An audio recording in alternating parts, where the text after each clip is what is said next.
All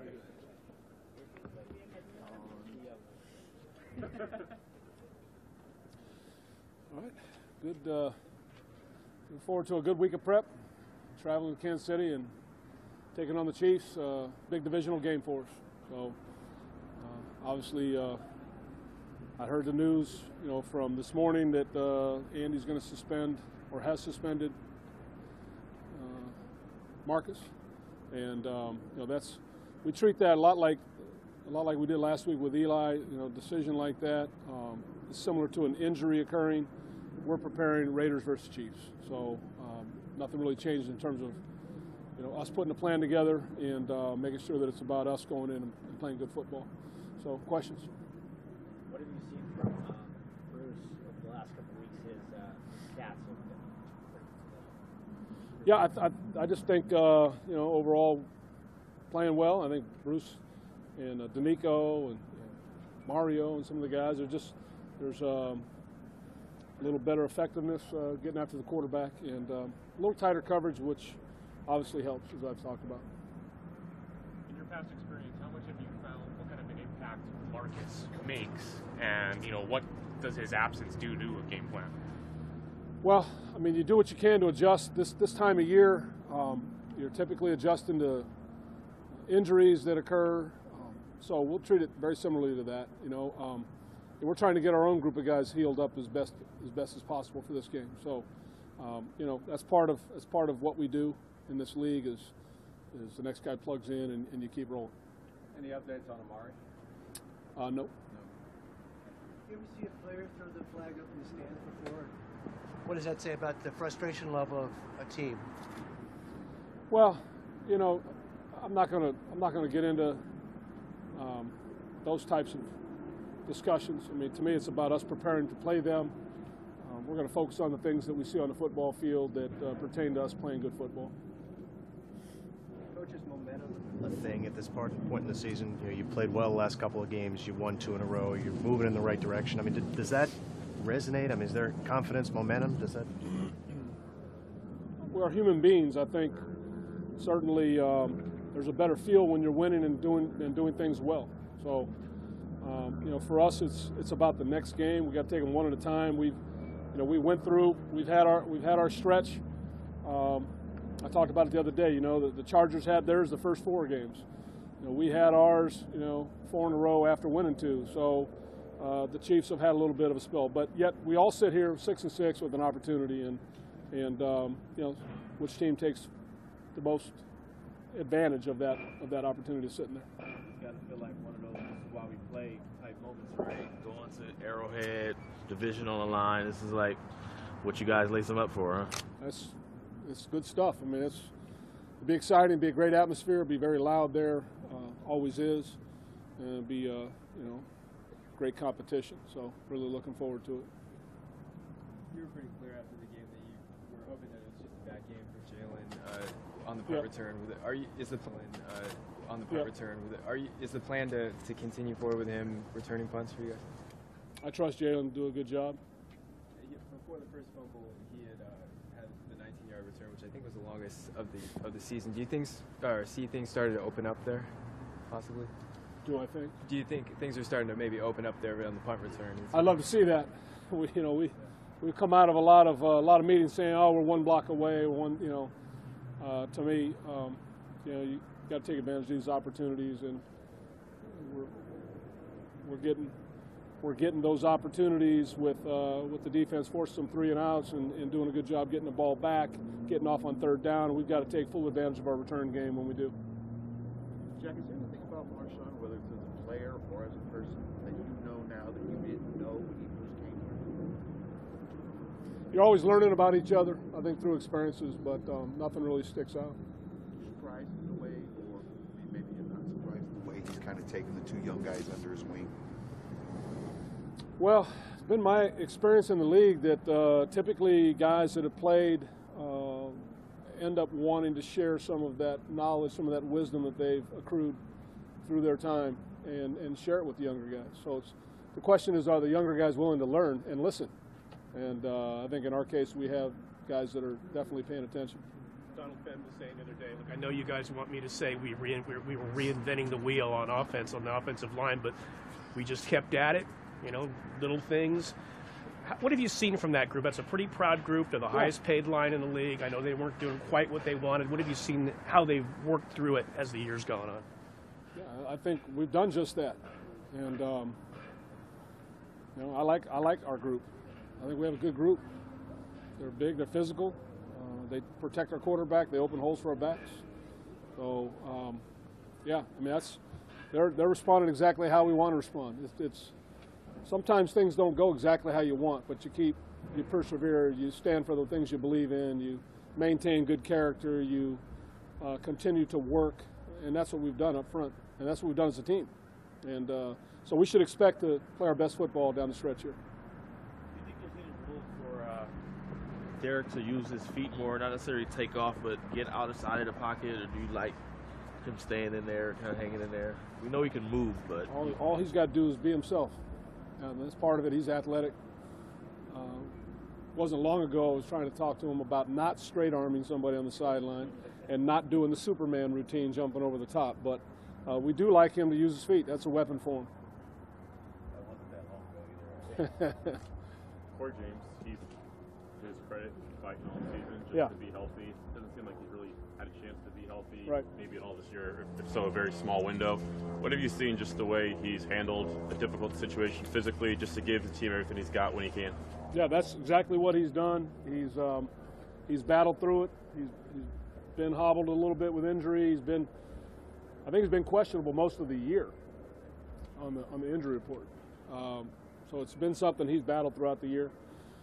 And we're trying to do what we can to get him as healthy as possible. But at the same time, he is trying to be there for his teammates. So, I love the grittiness and the effort that he's given to the squad. Pretty routine conversation then, Saturday, Sunday. Corey, how you feeling? Corey, can you go? We do what we can, to work with him and make decisions that are good for him and good for us. Cordero, it's pretty noticeable, and it's gone on for, again, one of those things that's kind of been a trend throughout the season where teams are actively avoiding him as a kickoff returner, be it in Mexico City with the touchbacks, or be it teams just kicking it to other players on the field. How does he impact the game even though he doesn't touch the football all the time? Well, you're describing exactly it. And when we get those short kicks and take them and put them on the 35, teams eventually get tired of giving us that extra 10 yards.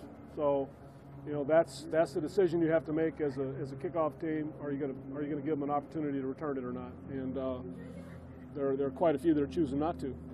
This is one of the better coverage units in the league, so we'll see how they want to play it. But obviously, we have to be ready to adjust as a unit. Two of the more established special teams coordinators in the league on Sunday, both sides of the field. Dave, from his units, I know he goes back a ways with Andy. What have you seen from his units overall over time, and maybe this year in particular? Always fundamentally sound, and Andy has done a great job collecting returners in his time. He's always got guys that are explosive, dynamic returners. You mentioned your spell. You lost 4 in a row. From this perspective, now you're a ways into the season. When you look back at that, what was it that turned this around where you got out of that slump? The biggest thing is lack of execution, and the way we got ourselves out of it was to just work and believe and continue to do the right things. All right, guys. All right, thank you. Thanks, Coach.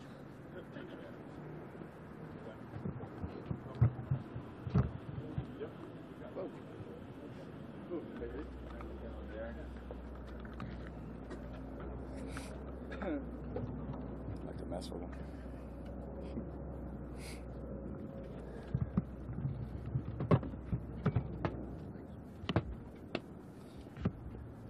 All right. What struck you most on Sunday about how Clive was able, when called upon, to see those snaps and to see those targets, just the way he responded to the opportunity?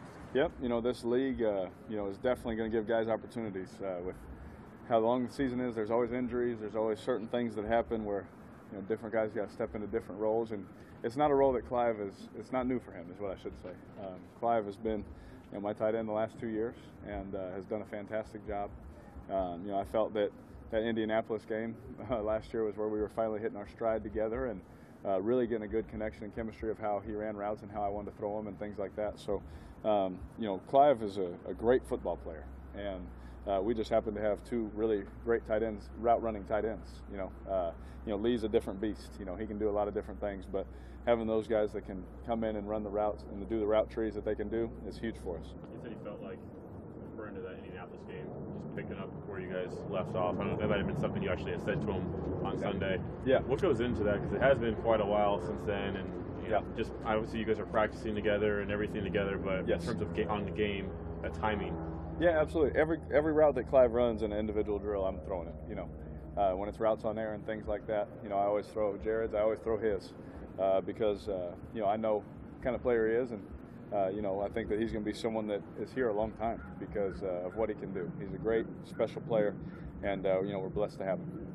As you go through your career and kind of mark off things you might want to do and accomplish, where does winning a game at Arrowhead rank? Man, you're number one, definitely number one right now, especially this week. But yes, it's definitely up there. It's definitely something that we have not been able to do since I've been here, and so we got to get on that. But we have a tough task ahead of us because although their record is the same as ours, we're both pretty good football teams, and so we got to go out there and play hard. It's a pretty iconic venue. Do you enjoy going there? Do you enjoy the atmosphere? Yes. I really do. I don't know if I'm allowed to say that I enjoy going to their stadium, but I do. Because it's loud, it's fun, and I've told you guys how many times I like playing in the noise because you're just kind of in your own little zone, and you just kind of cancel everything else out. And I do enjoy going there, but it'd feel a lot better afterwards if we could win a game. What have you seen from DeAndre as the season's gone on? I know Jalen probably got more touches early on, but DeAndre especially near the goal line. Yeah, he's got great balance. He reminds me a lot of Dominic Davis. He was my brother's running back in Houston, and Dominic was someone who had great balance, low center of gravity. When guys would hit him, he'd really good at keeping his balance. Obviously, like we saw on the touchdown, and like we saw on his touchdown against Kansas City, when we played him the first time. So those two, they just when I look at them, they just kind of remind me of each other. And Dominic was a really good player. So DeAndre is a great player, very smart. I love standing next to him and playing alongside of him. You analyze, we know you can run. When you analyze the season, do you like the amount you use your legs, or you think you should probably use them more? Like, how do you weigh that? No, I'm good. If the play determines that I should, if not, I'll give it to one of our 15 running backs. Is that the lessons learned, running and stiff arming people? No. Hopefully that taught someone else a lesson. But no, there's no lessons learned. I think last week we had a good. Last time we played these guys, we were able to find a big running lane. Sometimes they're going to be there, and sometimes I'm more. It's known I'm going to try and make the throw happen before I take off to run. And until my coaches tell me to play differently, because that's who I listen to. I'm going to continue to do my best, and if it's there, absolutely, I have no problem doing it. But I definitely am not going to be someone who's trying to go out there and run the ball 18 times a game. When you played Kansas City the first time, that last drive was obviously huge. Is there anything in particular that stood out to you, whether it was a player or any moment in there that stood out to you? Yeah, I mean, just the atmosphere of our stadium, I think, was really sweet. Especially it being at night and those kind of things. And this is the first time I ever wore white jerseys at home, so that was kind of stood out to me. It was kind of a cool deal. And then really just our team's mentality going into that game. That's something that also stood out to me. That we were. I feel like if we all look back at that moment, that was a moment where a switch turned on for us. And now we've been growing since then, and we're still growing. We're always going to be growing. But this team, that was a good moment for this team to kind of catapult us forward and try and get on a run. On that drive, I think you improved to Marcus one or two times. Yeah, oh yeah. On the drive, he's not going to be there this week. Yeah. Is that, in your mind, does that dramatically alter what they can do, what they try to do? It's not dramatic. Like I've told you guys, I have thrown at him. Right. I have no problem throwing at certain guys, but when a guy's, like Marcus, he knows how I feel about him. Super talented, likes to guess on certain routes, but to him it's not guessing because he knows route combinations. He's a very smart player. You got to just be careful. And so, when he's not in there, well, then you study the next guy. Is he a guesser? There's a lot of guys that people don't know about in this league that'll guess on routes and things like that. So you always go into the game, he just has a lot more picks than they do. And so you go into the game knowing that about certain people. But, definitely with him being out, it doesn't change, what we do. We still have to go out there and execute our game plan. But if anything, maybe we throw one or two more the other way. It just depends how they roll the coverages and do those kind of things. But I'm going to play my position how Coach Downing wants me to.